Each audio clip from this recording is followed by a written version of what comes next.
conceptual perspective, then people talk about a desirable success. All of the elements they think, intelligence, expertise. Hey, how much am I willing to give up and are not committed to the struggle? Acquiescing to the struggle, they're committed.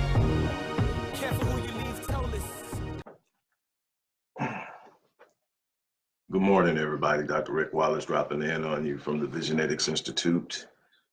Hope that everybody's having a great day. Hope that you are actively in pursuit of the things you desire, that you are setting your goals, that you are focused on what it takes to accomplish the things that you want to do. I am of the belief and firmly planted in the belief that when you make up in your mind to achieve something and you commit yourself to what it takes to achieve it, the persistence and relentlessness that you present, being relentless in what you have set your mind to and deciding that it will take place means that nothing will be impossible. I believe that we limit ourselves far too much. I believe we allow other people to define us. I believe that we buy into staying inside of the box and chasing a level of comfort that produces nothing. And I believe we short ourselves so much on what we're capable of accomplishing in this lifetime. And so I challenge you, whatever it is that you have conceived in your mind, no matter how deeply buried it is, no matter how far-fetched it seems, no matter how many times you've heard that's not realistic, I am challenging you to go out and actually go after it, make it happen. Live a life that you will not have regrets at the end. I can't tell you enough. I've said this so many times, and then I'm going to move forward. I've had the, I believe, privilege. Some people may not see it as a privilege, but I've had the privilege of being at the bedside of a number of people as they transitioned. It's not something I revel in. It's not something that I, necessarily like, but I consider it a privilege because that's a moment that is defined and locked in time, and people choose to have you there for whatever reason is, to me, a privilege. It's a privilege to help someone transition. And I've had families call me in, I've had the people themselves call me in, but whatever the reason, I've seen a lot. And here's what I've seen. I've seen men and women who have lived their lives on full. That's the first group. They've lived their lives on full. They've given life everything they have. And the peace that you see in their eyes, even if they can't speak. Some are speaking, but some are at a point where they can't even speak, but you can see in their eyes this peace. They don't fear death. They're not anxious about what's coming. They know they're at the end, but they are satisfied with their life. They lived a life and there are no regrets. The others are those who, for whatever reason, aren't easy and they're afraid. They don't know what's on the other side. They haven't really found the answer to a lot of the enigmas that they faced in life. And there's this uncertainty and they're afraid and they need someone to calm them and assure them. And I can deal with either of those two. Death can be frightening to someone who may not have a total grip of who they are, where they come from, what their purpose was, or whether they lived it out or not. But the one that gets me every time, and you can see it in their eyes, you can hear it in their conversation, you can feel it. It's heavy, it's dark. And that's the person who's dying with regrets.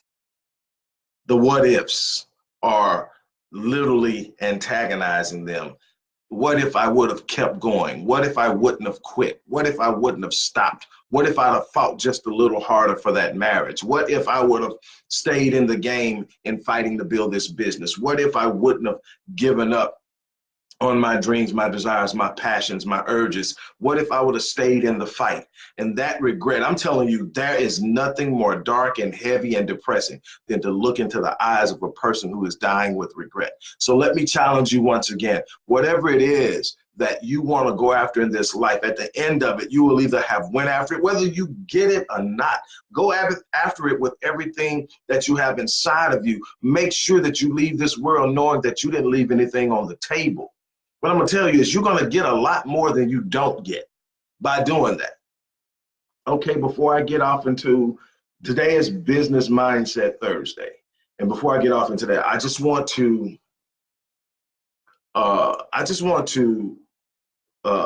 remind you, first and foremost, that if you haven't gotten Critical Mass, the link is in there. That was my 20th book,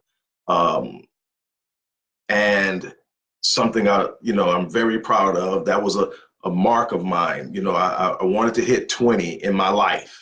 And at the rate I'm going, if I live a full life, I'm going to more than double that at the pace I'm writing. And I'm planning on, at a certain point, writing even more as things get settled in my life. So roughly around 55, 58, which isn't that far away, I'm going to really get in and start putting some things together, because I want to leave behind a written legacy that will speak of who I was, what I stood for, what I believed, and leave some links that people can connect and use to advance their lives. And so I'm just getting started, but 20 was huge for me. And Critical Mass has been phenomenal in what it's done, and the reviews that I've gotten back from it, the conversations that people have struck up with me about it. I'm excited. It's book number 20. It's also the first book in a 6-book series. The second book is being released shortly, and it's I Am. You can take that same link to Critical Mass, and if you decide, you can get both the Critical Mass copy and order the I Am as a bundle at a discounted price. So you can do that. Also, in the description box is a short questionnaire. It's a questionnaire that's going to ask you about some things that directly point to where you want to be in life and where you think you are now. And if you complete that questionnaire and send it back in based on the designated email to the support team at the Visionetics Institute, they're going to contact you, get your availability, and schedule you for a one-on-one breakthrough session with yours truly. And that's on me. So definitely take advantage of the resources that are there. And I hope to be hearing from some of you soon. All right, this is Business Mindset Thursday. And I have often said during these encounters that while having a great business plan is good, while having a great business strategy is good, while understanding your market and having the ability to perform market analysis, to have an understanding of how you're going to use your customer intel, and all of these other things that are part of business and being effective. While that is important, it only represents about 20% of the success equation. The other 80% of the success equation is your thinking, it's your mentality, it's your psychology about life. How are you viewing life? Are you a person who views life as something that's happening to you? Those are your victims. Those are the people who don't see their power to change the things in their life they don't like. So they tend to take things that come at them and give them greater gravity than they deserve. And they normally are at the whim of whatever's going on in their lives. So they are very capricious in their behavior and their productivity. What I mean by that is sometimes they're going to be great and they're going to be riding the wave, and as soon as something bad happens, it's going to be a while because they're going to be down there identifying with what's happening instead of who they are. Then there's the other group. The other group doesn't think life is happening to them. They know life is responding to them. Life is acting on behalf of them, and that life is simply producing what their thoughts and expectations are presenting. And so they know if they're not getting what they want, then they simply have to change the way they're thinking. What are you focusing on the most? What are you giving the most attention? I've said this over and over again. Whatever you focus on, you feel, right? So that is the thing. So you got those two people. So that's going to have a massive impact on how you do business. Because when something goes wrong and you think you don't have any control, there's going to be chaos. But if something goes wrong and you realize I can change this, then there's order. And then you simply go about making the adjustments in your thinking and your approach, in your dealing and what you're expecting, and you change it. It's that simple. There's absolutely nothing in your life that you cannot change if you change your thinking. You may not be able to control circumstances and situations. You can't control other people, but you can control your response. And it is your response that will dictate the outcome. I tell people all the time, life isn't about circumventing struggle, disappointment, frustration, delay.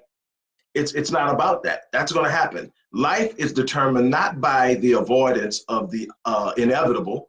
Life is determined by how you respond to it. It is that simple. When you decide that you are going to respond to the challenges and the vicissitudes of life in a way that produces a positive uh, outcome, then you start to produce positive outcomes. So my question that surrounds your psychology as it pertains to business and life in general, but primarily business, my question today on Business Mindset Thursday is, why do you want the things you desire? What is it that has you fixated on the things you want? What is driving why you want to do this thing? Whatever this thing is you want to accomplish, why is it? You know, some people want to accomplish financial independence because they want the certainty and assurance of not having to struggle in their later years. Some want to build wealth because they want to be able to pass it down generationally to their progeny. Some want to build a cash flow stream so that they can be influential in their passions. In other words, in the servicing of other people. Some people want to do it for a lot of other reasons that may be a little more shallow. The reason that I'm asking the question is your why is going to determine the magnitude of your success. And why is that? See, your why is what's driving. Now, the mechanism is wealth, money, business, whatever. But the why is the reason you're doing it. See, you're not trying to get your business off the ground, or you're not trying to take your business to the next level. You're not trying to build a wealth store solely because you can have wealth and have a business. You're trying to do it because of what that presents to you in way of opportunity, situations, and circumstances. So you're doing it because you want financial stability. You want to know that I don't have to worry about this ever again in my life. You want to know blah, blah, blah. And so that's why you're doing it. And see, the why is the determining factor. In other words, if your why isn't big enough, you're going to have problems because see, you're going to meet challenges. And a lot of times you're going to come in contact with challenges that are bigger than you are. You're going to come in contact with challenges that are intimidating, challenges that are scary, challenges that will literally push most people back and cause them to retreat. And the only thing that's going to cause you to stand up and push through the challenge is your why. See, when you're doing something for your kids, your why is pretty huge because you love your kids. You want your kids to be successful. You want your kids to be safe. You want your kids to have the opportunities you didn't have. And so when you get up against the wall and you're looking at it and you search yourself and you ask yourself, why am I doing this? And if you haven't gotten that moment yet, you're not trying for anything big enough yet. You're not going for anything large enough yet. If you're not being challenged to the point that you're asking yourself, why in the world did you even think about doing this? You haven't reached high enough yet. So what I'm saying is when you get to that point where you're reaching for something great, and you ask yourself, why in the world did I shoot for this? And then you look inside and say, I did it for my babies. Or you look inside and say, I did it for my wife. I did it for my husband. I did it for my parents. I did it for a future, for my family legacy, whatever the reason is. And most of the time it will be somewhat outside of yourself. Yes, you may want some financial certainty and surety. Yes, you may want to be able to travel and do some things. Yes, you want to be able to live where you want to live and drive where you want to drive, but it's going to be bigger than that. It's going to be something that has you looking at what you can do for others. And it's in that why that it's going to hold you and anchor you in moments where everyone else is quitting. That's where you become the winner. That's where you begin to separate yourself. That's where you begin to rise, is in the moment where you sit up and say, I'm doing it for this reason, and that reason is bigger than the challenge. That reason is bigger than the struggle. That reason is bigger than the setback. That reason is bigger than the delay and the disappointment and the frustration and the things you're just simply going to have to go through. But since it's bigger, it doesn't shut you down. You've heard me quote Stephen Furtick numerous times. And in quoting him, it's real simple. You know, he says that if the vision that you have for your life isn't so huge that it intimidates you, there's a good chance it's insulting God. Let me say that again. If the vision that you have for your life isn't so huge that it intimidates you, there's a good chance it's insulting God. What does that mean? God built you for greatness. You are designed for greatness. You are designed to excel. You're not designed to be average. You're not designed to fit into a box. You're not designed to be like everybody else. God designed you to be greatness. And what we've done in this culture is we've turned greatness into an anomaly that only a few people achieve, and we get to look at them, applaud them, live vicariously through them while living average, mediocre lives. But that's not the design of God. God designed each and every last one of us to do something exceptional, something extraordinary, something phenomenal, and we are failing at it because we have not set the standard high enough. If it intimidates us, we don't want to have anything to do with it. If it challenges us, we don't want to have anything to do with it. If it calls for us to make some sacrifices, we don't want to have anything to do with it. All we want is to get what we want and as comfortable as we can possibly be in getting it, and then we take what we get instead of deciding I want more and I'm going to make the sacrifices that it takes to get it. I'm going to put in the time, the energy, the effort that it takes. If I'm not just the person in skill set and knowledge and expertise, then I'm going to gain the skill set, the knowledge, and the expertise. I will not be denied that thing for which I have declared belongs to me. And I am going to set the standard so high that every morning I wake up intimidated by my goals. Why is that important? Because that creates immediate urgency. I don't wake up thinking, man, I can just chill all day. I'm not going to waste my day because I'll never get that time back. I'm not going to spend all my time scrolling. Even when I'm scrolling for a purpose. I'm looking and I'm learning, I'm understanding, I'm observing, I'm seeing, I'm establishing a direction of where I'm going in the next week, the next month, the next year. I'm seeing the need for me in what I'm observing.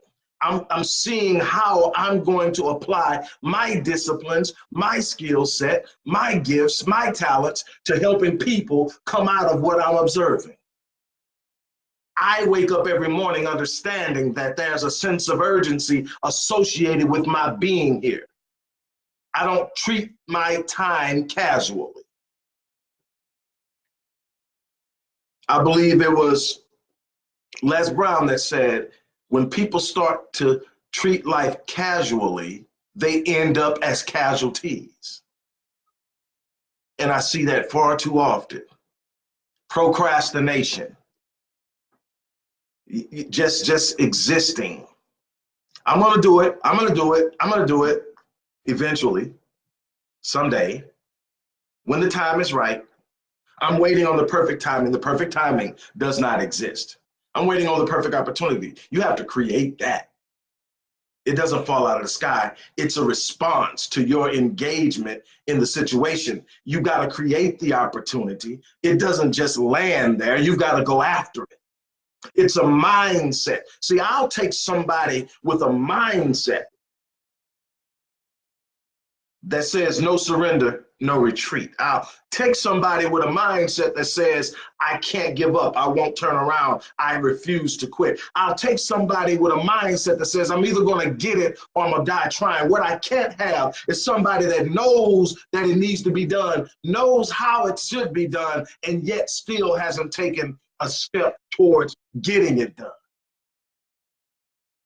Procrastination is the thief of time. We are going to have to understand the power of our mindset. See, we've been thinking some things into reality. We've been manifesting problems. We've been manifesting setbacks. We've been manifesting delays. We've been manifesting defeats because we refuse to raise our standard and change our thinking. We have to take a different approach to life. We have to take a different approach to business. Raise the standard. Here's the beautiful thing about raising your standards. You know, when I'm counseling women who are going through abusive relationships, I've watched a lot of other quote unquote experts in the field use an approach where they're study trying to tell a woman who's in an abusive relationship, and to me, abusive comes in a lot of ways. It comes in the way of neglect. It comes in the way of physical abuse, verbal abuse, emotional abuse, neglect, and a number of other different things. And so it's all abuse. It's just different levels and has different impacts, but it's all negative and it's all destructive and devastating. But what the common practice is, to say, you don't do this. You don't take this. Stop doing this. Stop doing that. Stop doing this. Stop taking that. Stop letting them say this to you. Stop letting them do that to you. And you're constantly hollering out these commands of what this person should not, this type of person should not do. No, what I have learned is that if I can get a person to raise their standard, at the same time they raise their standard, they lower their tolerance. When you truly get someone to raise their standard and they understand who they are, you don't have to tell them what they shouldn't accept. They simply won't. That's the difference in raising your standard. See, somebody has to tell you what to do, when to do it, when not to do it, when you don't know who you are, and when you haven't set a standard high enough that drives you. But when you set your standard high enough, you lower your tolerance of excuses. You lower your tolerance of negative mistreatment. You lower your tolerance of verbal and physical abuse. You lower your tolerance of people mishandling you in any type of way, in any situation, personal or business. When you raise your standard, you now raise what your expectations are for the way other people deal with you and treat you. You have to make up in your mind who I am. And when you make up in your mind who you are, you start to demand that you're treated as you see yourself. I don't have to tell you, stop letting him hit you. I don't have to tell you, stop letting him talk to you like that. I don't have to tell you, stop letting him cheat on you. I don't have to tell you any of that. Why? Because your standards demand that he treats you a certain way. And if he can't be a part of your life. She can't be a part of your life. It's got to be that way in business as well. I'm raising my standard. And when I raise my standard, I raise my expectations. And as I raise my expectations, I lower my tolerance for anything that does not fit within the realm of what I just designated as my new standard. It's that simple. So at the end of the day, the question is still, why do you want the things that you want? Your why has to be bigger than any problem you're going to face. And if you have a why that's bigger than any problem you're going to face, you're going to push through every obstacle and you're going to have what you say you want. Make sure your why is big enough. That's it for today. Thank you guys for stopping in. I hope that you were able to get something out of it. I hope that you can take something again. If you haven't gotten Critical Mass, now's the time to get it, because for a limited time, you can now also order as a part of a growing bundle. I Am, which is the next installment, book number 21. But click the link, go there. You can get one book or you can get both. It's up to you. You can also fill out the questionnaire, send that in, and set up a one-on-one session with me on me. No cost. The only thing you got to do is invest the time to fill it out, invest the time that it's going to take to carry it out, and show up ready to put in some work, and you'll be surprised. That's what I'm challenging you to do. This is about as good as it gets. This is something that costs anyone that comes to me $350 one session. And I'm giving it to you for free because I want to see people change. And I get kicks out of it because I don't care where you're at, there's room for growth. And if you're on the bottom, there are ways and resources to climb out. If you're on the top, you haven't even scratched the surface. You just think you have. And wherever you're at, I'm going to help you get to where you need to go on the next level. And in one day, we're not going to get it done in one day, but what we will find out is one thing you can change, one thing you can embrace, one thing you can practice, something like that that's going to literally create change in your life that you can be proud of. That's what we get to. For the people I've already worked with, it's exciting. A number of you have come on with me, you know, on a long-term basis, and I'm excited about what we're going to accomplish. But definitely take advantage of some of the resources that are out there. Stop procrastinating. Stop sitting around thinking life will simply happen because you're wishing it to. And start understanding that life is going to respond to the level at which you invest in yourself. With that being said, I'm out of here. You guys have an unbelievable day. Peace. Oh, I almost forgot. Live life on full so that you die on me. I'm out.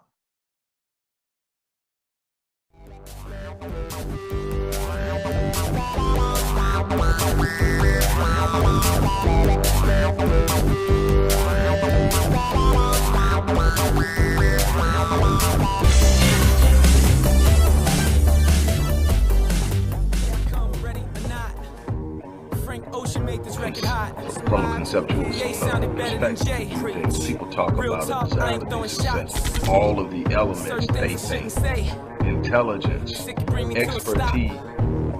What other doors could they close? Hey, how much am I willing to give up and are not committed to the struggle, acquiescing to the struggle, they're committed